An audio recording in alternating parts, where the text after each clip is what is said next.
Hello, everyone. This is Lori Barnes. We have a full moon coming up in Gemini this week. The full moon is either Wednesday or Thursday this week, depending on where you live. If you are in the United States, the full moon is going to culminate on Thursday in the evening, later in the evening at 8:08 p.m. if you're on the West Coast and 11:08 p.m. if you're on the East Coast in the US. And if you're here in Rome, Italy, where I am, it's going to be on Thursday, December the 8th, in the morning around 6:41 a.m. The full moon is in Gemini at 16 degrees Gemini. Because it's a full moon, it is a culmination, it is the middle of a lunar phase cycle. And the lunar phase cycle takes about a month, and the full moon represents the middle of the cycle. We see the moon looking full for about 3 days, but there's an exact time when it becomes at its highest amount of light, and then it goes from waxing to waning. For your rituals, for your activities and things like that, you can do it before or after the full moon because it's the middle of the cycle. It's kind of going to the peak and then it goes over in terms of the amount of light that we see in the sky, as opposed to a new moon, which represents the beginning of a cycle. We know that the moon doesn't actually stop. It keeps going round and round, but we do use the new moon as the beginning of a cycle, and the full moon is the culmination or the middle of the cycle. Because the full moon is the middle of the cycle, it represents coming to the peak of something, or it can be the conclusion of something. It can be bringing something to fruition, shining the light on something. And it's a really great time to reflect back on what's been going on since the new moon on November 23rd in Sagittarius. This full moon is the culmination of the new moon that was in Sagittarius. And Gemini and Sagittarius are a pair of signs that are always across from each other in the zodiac. And so they're on the same line, you could say. On the Gemini side, which is an air sign, it's about objectivity and rationality and doing things that are fact-based things, looking at things from the perspective of data and analysis, objective facts. Whereas Sagittarius on the other side is about experience and belief systems and philosophy. And it's more about what you believe, what you know to be true, maybe more instinctual, whereas Gemini is more like looking at the data.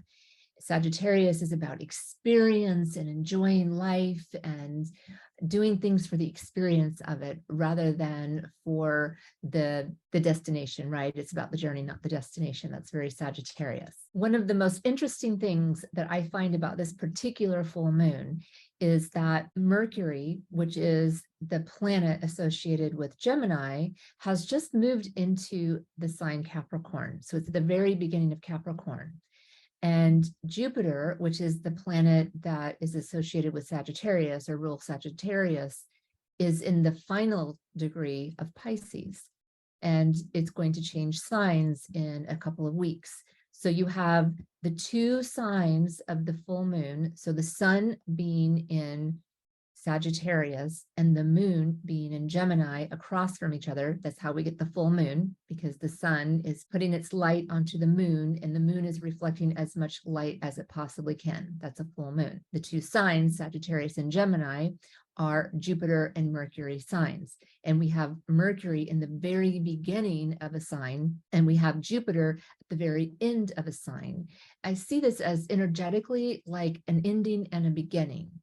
Right? So we have one planet that is very much involved with the moon of the full moon, and it's just starting something new, whereas the planet that's involved with the sun, which puts the light to the full moon, is getting ready to wrap up a cycle. You could look at this full moon as having this energetic makeup that I just described as part of the expression of the full moon. In addition, we have Mars retrograde at this time, and Mars has just gotten to the middle of its retrograde cycle. It's about halfway through its cycle. The full moon is halfway through a lunar cycle. And then we have Mercury, the planet that rules the full moon, in its shadow phase, getting ready to go retrograde. So we have a lot of stuff going on. And I'm going to go into detail more on that. And then the other thing that I'm going to talk about, which is really important, is that Mars which I just mentioned is retrograde, it's retrograde in Gemini. And at the time of the full moon, when it's peaking, when it's at its most light, it happens to be at the same degree as this full moon. The full moon is at 16 degrees Gemini, and we have Mars traveling through 16 degrees Gemini right there with the moon at the culmination of this upcoming full moon. So it's a very energetic full moon, which is kind of nice because we've had this Mars retrograde since October the 30th, and maybe you've been feeling more fatigued. You've had to slow down just to, get more sleep or to have enough energy to make it through your day. And we all maybe at one point or another have experienced that on a regular day, what we normally have energy for, we just don't have as much energy like before. And that's one of the signatures of the Mars retrograde, is just being more tired.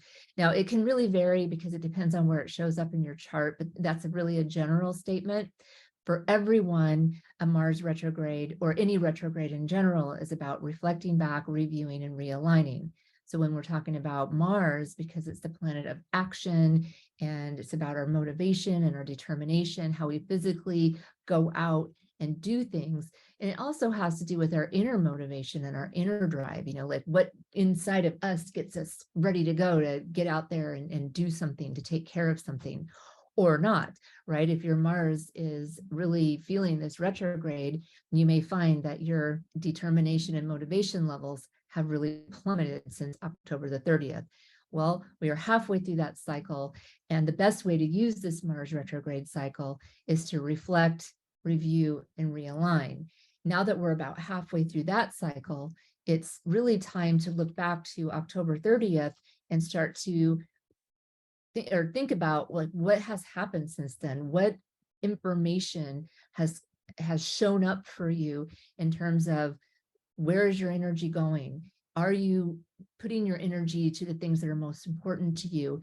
And are you finding that you're not able to get everything done that you want to get done, or that the things that you're getting done may not be the highest priorities for you? And you may start to be realizing that some changes need to be made so that the time that you have day to day, week to week, month to month, is actually going in the places where it's going to bring you what you want down the road, right?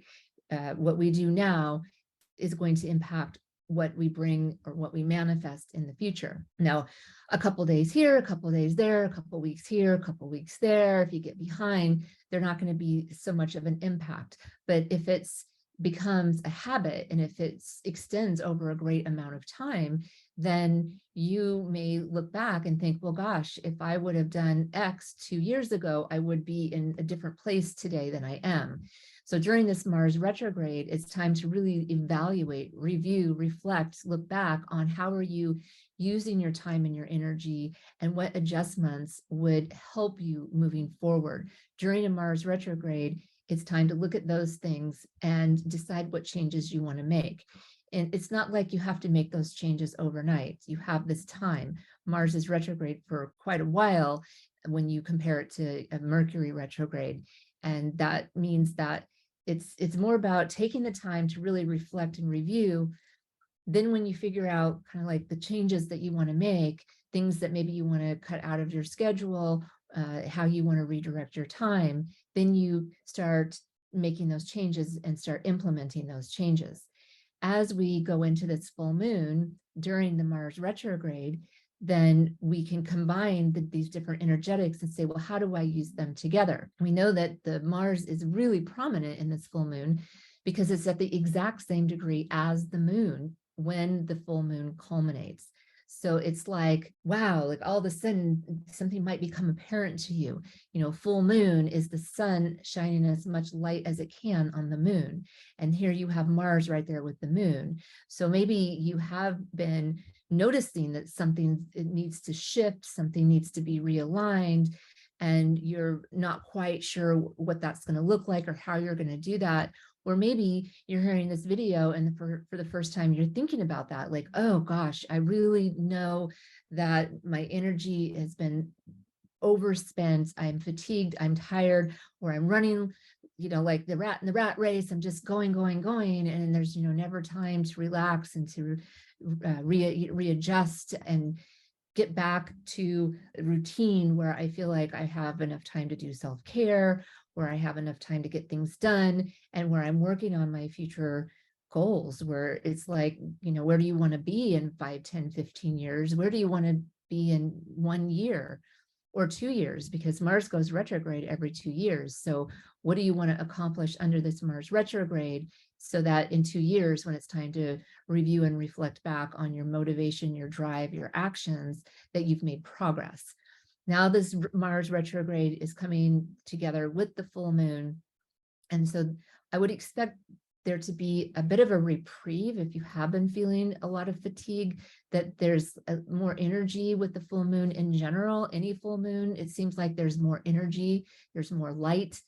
And so you could start putting together a plan that goes with this Mars retrograde, or you could just become aware of things that you want to shift. Or if you've already been working on Mars retrograde, maybe you have been following Mars retrograde with me, or if you're an astrologer, been following it in general, now you might want to start shift into the reflecting and reviewing and start working on your realigning, or even just putting a plan together for realignment. Mars is going to stay retrograde until January 12th, and then it's going to move into its post-shadow part of the cycle, and it will be in the middle of March when the cycle is completely finished, because it's going to take some time for Mars to get back up to speed after it goes from retrograde to direct. And that's the amount of time it takes for Mars to get to the degree where it first went retrograde back on October 30th. So you have some time to work with this retrograde cycle. There's one other thing, or one other retrograde that's coming up, and that's Mercury retrograde. And that happens 3 to 4 times a year. It's more common. On December the 3rd, Mercury started its pre-retrograde shadow. And it's not retrograde yet. It will go retrograde December 29th. And we will already be in a different lunar phase cycle because we'll have a new moon before that. It is important to know that Mercury has already started to slow down as it prepares to go retrograde, and that we're going to have an opportunity to work with Mercury and Mars retrograde at the same time. I will talk more about that when we have the next video on the new moon, when Mercury is closer to going retrograde. But because it's slowing down right now, it very much plays into the same energy of the Mars retrograde energy, and it's going to have your mind reflecting and reviewing along with your actions and planning for how to carry out your inner determination and motivations out into the real world, taking action, right? So you can work on them together. That's exciting. So back to the full moon, and I was talking earlier about how the planets that are associated with the 2 signs, Gemini and Sagittarius, are the 2 signs, and Mercury and Jupiter are the 2 planets that are the astrological rulers of those 2 signs, and that the planet Jupiter is wrapping up its visit into Pisces, while Mercury is just starting its tour through Capricorn. Mercury is moving pretty fast right now. It's not going to stay in Capricorn for very long, but at the time of the full moon, it's definitely worth noting that these 2 planets are in the beginning and end of their cycles. Even Jupiter, which takes a year, usually it spends a year in a sign, it takes 12 years for Jupiter to do an entire voyage around the zodiac. So that's pretty significant that Jupiter is changing signs.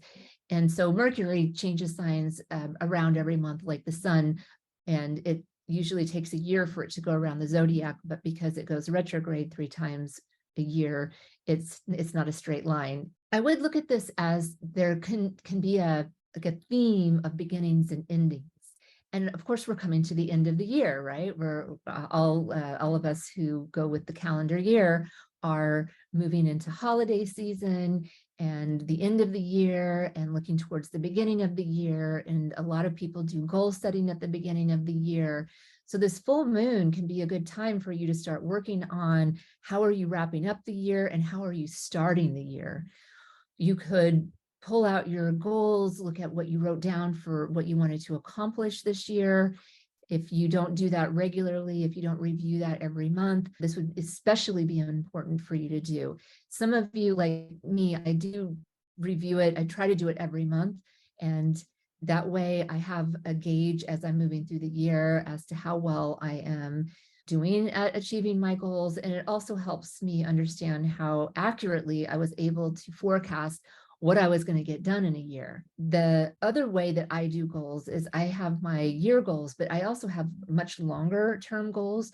So it also helps me figure out if I have to recalibrate, because sometimes what you think you want in 5, 10, 15 years shifts as you do your shorter term goals. As you move through year to year, you may realize that as you grow and mature, have different experiences, have different relationships in your life, that what you thought you might want in 10, 15, 20 years changes. Like maybe you think that you want to retire in Europe, but then you end up meeting a new partner, and through that relationship, the two of you decide that you'd rather retire in South America. That's just an example. There's many, many different ways that can play out. But it is important to think about both, like what do you want to achieve in the short term, and where do you envision your life going in the long term, and then to check up on how are you using your time? How are you setting yourself up to get to where you want to go? Because it is important to use the law of attraction. It's important to think about what you want and to do that manifestation piece. But that doesn't happen unless you actually take action and do something. And so having the Mars retrograde, which is about action, how are you taking action and going about achieving what you want, and making sure that it fits in with your long-term picture too, so that you're not just building and achieving your goals and ambitions for right now, but that also that it takes you in the direction of where you see yourself down the road. And if those two, your long-term and your short-term, if those two things are out of alignment, then there's going to be some adjusting that you need to make. And doing that under a Mars retrograde and Mercury retrograde are a fantastic time to do just that. And now we have this full moon that has this beginning and ending theme to it, or an energetic signature to it. It just reinforces that. And we're actually at the end of a calendar year. So I think all that really ties together well and gives you an idea how to best work with this full moon, to go in the rhythm of the full moon. There is also the solstice coming up, and that is either the longest or the shortest day of the year, depending on if you're in the northern or southern hemisphere. I'm in the northern hemisphere, so I know that the days are getting darker, darker, darker. And at some point when we get to the solstice, it's going to be the shortest day of the year. And then after the solstice happens, then it starts going back again to become longer, longer, longer. And then eventually we'll have the equinox when the sun goes into Aries. And that's when we have the equal amounts of day and night. And that cycle happens every year. If you're in the southern hemisphere, you're going into the longest day of the year. Keeping that in mind as well, as the solstice is talking about this longest day, shortest day kind of thing. So it's looking at the extreme sides of the sky, of what we experience in nature and life, and then how does that metaphorically relate to our lives? How well do we stay in the middle, or are we too far into one end or into the other end? And I am purposely saying that in a very generic way, because it depends on what's highlighted in your life right now, like what's coming up for you right now, and to use that thought of, am I in my longest or shortest part of something, and do I need to bring it back into the middle? Another thing to bring up at the full moon, and I will say that this was very present at the new moon in this cycle, is that the planet Neptune and the planet Jupiter are traveling through the sign of Pisces. And Pisces is at a 90-degree angle to both Gemini and Sagittarius. So what does that mean? It's a square aspect. If you follow astrology, 90-degree angle, you can imagine it's, like perpendicular. And in astrology, when we have this type of relationship, it's challenging. And challenging is good because we don't grow without some challenge. Now, as annoying as certain things can be from a challenge, there are definitely ways to work with it, useful, meanings. There's a usefulness to this type of relationship. The usefulness in this particular configuration is that there can be a softening to the two sides of being about, my belief, my philosophy, how I want to do things, how I want to go out and experience life, and kind of like by my gut, by the seat of my pants, just really looking for a thrill, a joy, a ride. And then that is opposite of the Gemini, the other side of the full moon, or where the actual moon is. So the sun is in Sagittarius, and the moon in Gemini, which is about data and facts. And I'm curious. I want to know more, but I want it to be from material that is produced by someone who is giving me factual information. And so here's Sagittarius being like, yeah, that's good and all, but I want to step away from the facts. I want to philosophize about it. I want to go deeper into it. I want to understand the meaning. I want to have like a long, deep conversation. And Gemini is like, I just want to read me the data. I want to know the facts. So there's definitely a curiosity, and these two are on the same axis. So there's complementary type of energy to these two signs. And then in the middle is this Jupiter-Neptune piece that's at that angle, and being in Pisces with Neptune, it's throwing some fogginess onto this full moon. All things may not be present. There may be information that's not forthcoming, that is hidden, or that is missed, or is maybe presented in a way that's confusing. More of the difficult side of it is that, even there can be illusion or deceit when it comes to the most extreme difficult part of Neptune Pisces, Jupiter Pisces energetic interaction with our full moon. The positive side, or the more useful energetic vibes that can be coming from this, is that there's a more mysticism, and there's more creativity, and wanting to kind of like go into the sixth sense, or where things that you can't see but that you can feel or know, and pull from that some pretty creative stuff. If you're artistically inclined, you can get a lot of inspiration. The muses can be talking right through the Pisces, Neptune, especially Jupiter Pisces and Neptune Pisces together.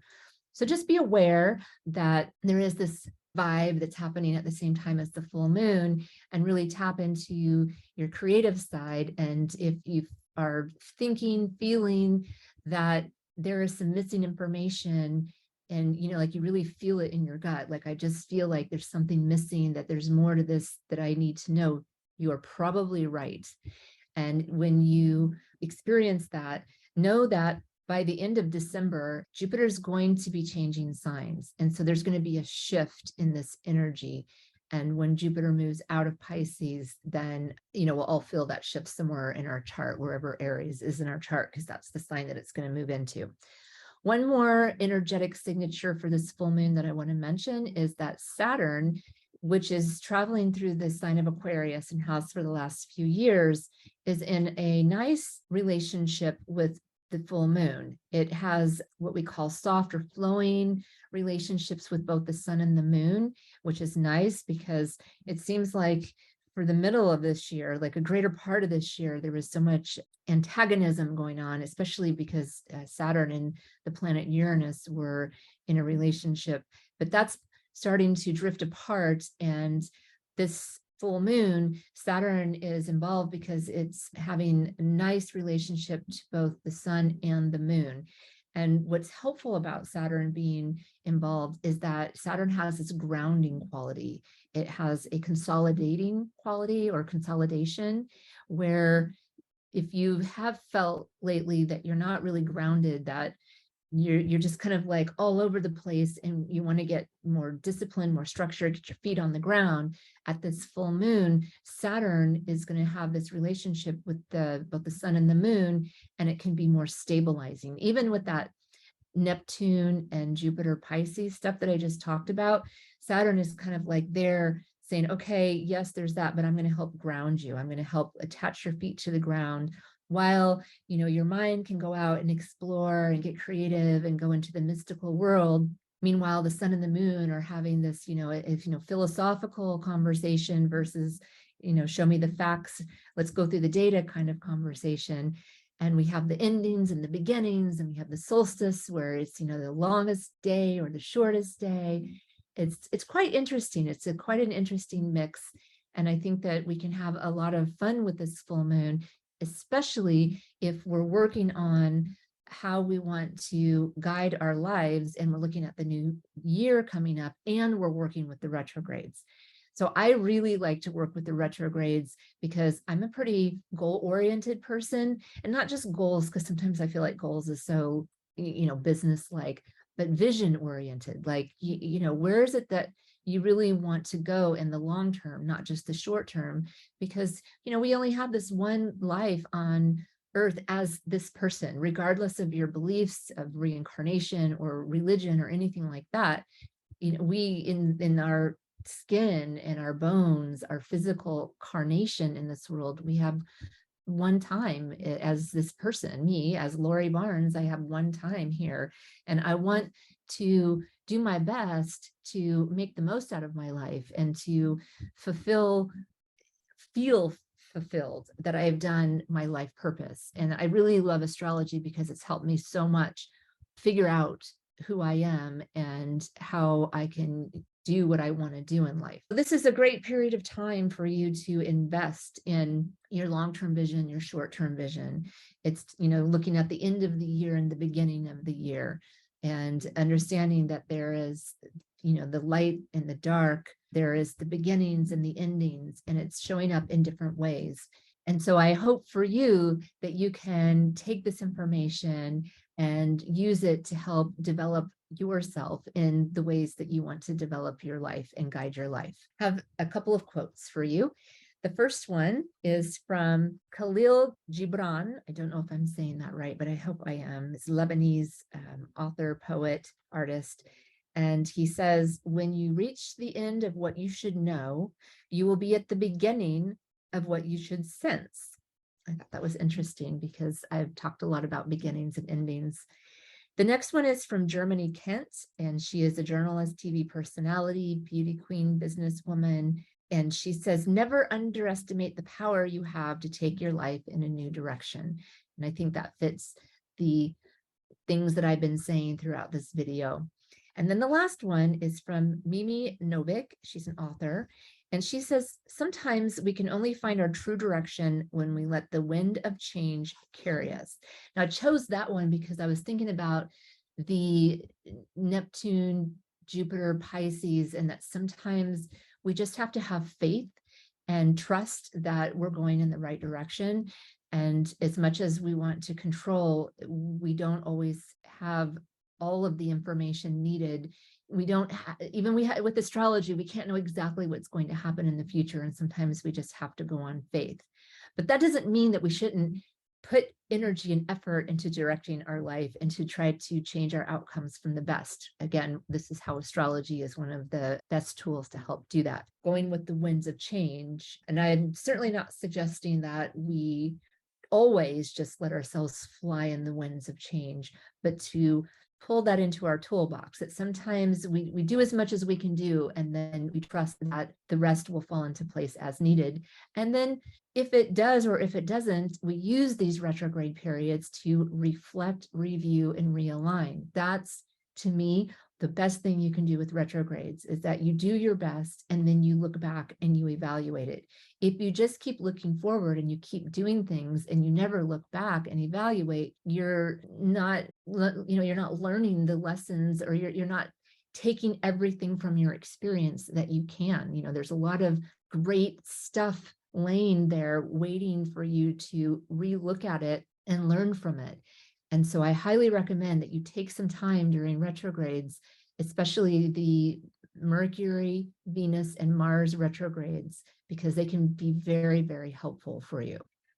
Oh, and by the way, I have a calendar. It's a sheet of paper with the dates of all the retrogrades for Venus, Mars, Mercury, Jupiter, and Saturn, just so it's like really easy and handy right in front of you. It's also contains the new moons and the full moons and the solstices. So if you want a free copy of that, make sure you're on my email list, because I'm going to be sending that out. It's free. You just have to be on my email list. You can sign up at loribarnesastrology.com, LORIBARNES astrology.com.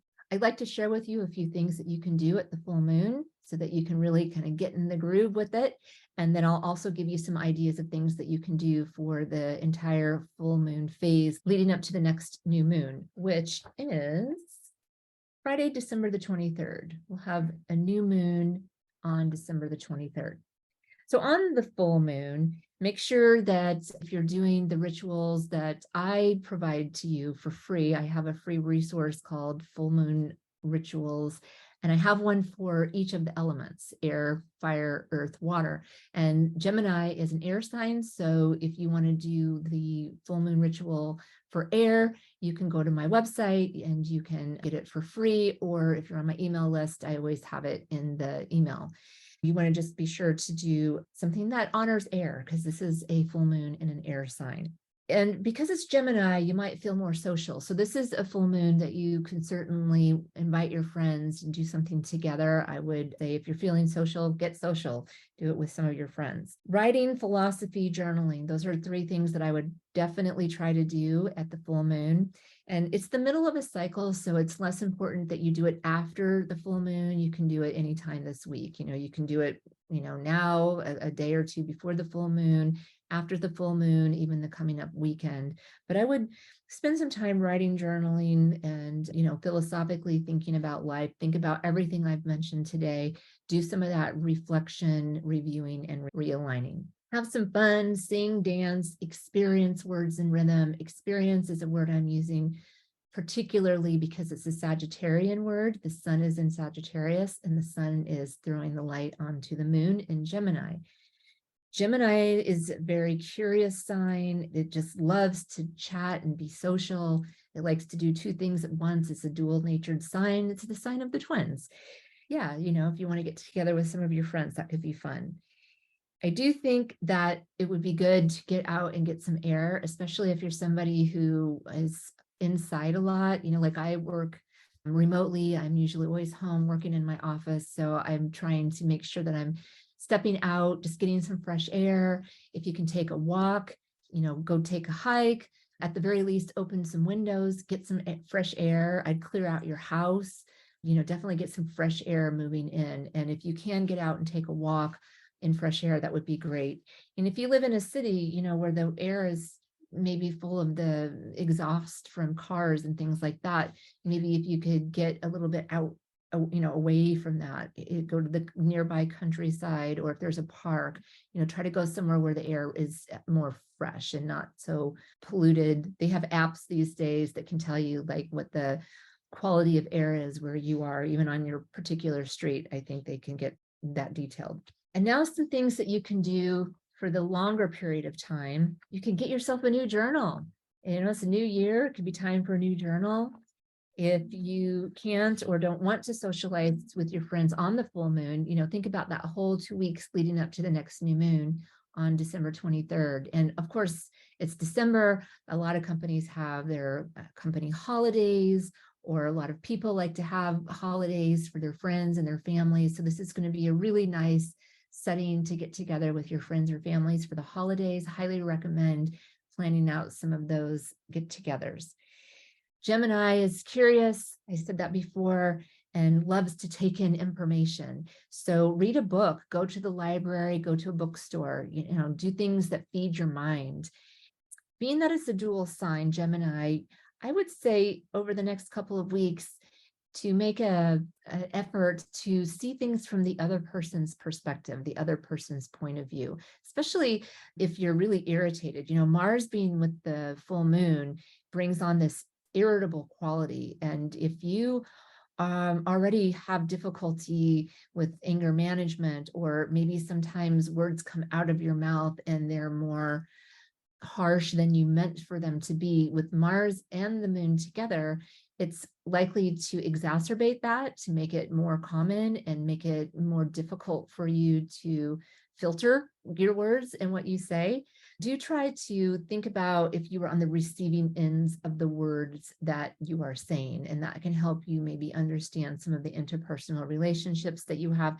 And it can also even give you great material for some of the retrograde things that I mentioned before, like what shifts could be helpful for you. What do you want to review and realign that's going to help you in the future? Having the ability to use your words in a kind way to manifest what's going to be best for you is a really great thing. And if you're not recognizing or realizing that sometimes the way you say things is an obstacle for getting what you want, it's getting in the way, then that's something to readjust. And that's what would be a really good thing for you to do during this full moon period. Gemini and Sagittarians are both signs known for liking to have a lot of fun. Now, I know any sign in the zodiac is going to like to have fun. Everybody likes to have fun, right? But if you've ever met Sagittarians, they're just quite good at it. They're just the center of fun. Wherever they are, they tend to bring laughter, and something funny is happening. You want to do things that make you laugh, like the things that really make you laugh, like belly laugh, like you're just laughing so hard your stomach is like, whoa. There's tears coming because you're laughing so hard. So put yourself in those situations. If you know people who make you laugh like that, get together with them, or watch some movies, watch some really funny movies. There's a lot of great comedies out there. And so I would highly recommend that you do that. And then just being social. I think I started this video talking about that Gemini and Sagittarians are both known to be really social signs. So it can be that under this full moon or in the 2 weeks leading up to the new moon, that you join some groups, whether it's an online group or a local group, or maybe you form a group, you start something new, you start a new study group, or you start a new group that's focused on something that you enjoy doing. If there's a particular hobby and you want other people to get involved with you doing that hobby together, this would be a good time to start that. You could also write a letter, and I don't mean on your computer. That could be a cool thing to do if that's something that sounds fun and exciting to you. It's almost old-fashioned these days to take a pen and paper and write a letter to someone and actually stick it in the mail. But if that's something that tickles your fancy, that would be a nice thing to do under this full moon. A couple of other ideas for you: have a game night. I loved game night. I remember when I was living in California, a group of friends, we would get together and do game night. And it was always so much fun. And there was always a lot of laughter. So if you enjoy doing that kind of stuff, do that. And you could even make it like a holiday themed game night. There's infinite ideas for how you could carry that out.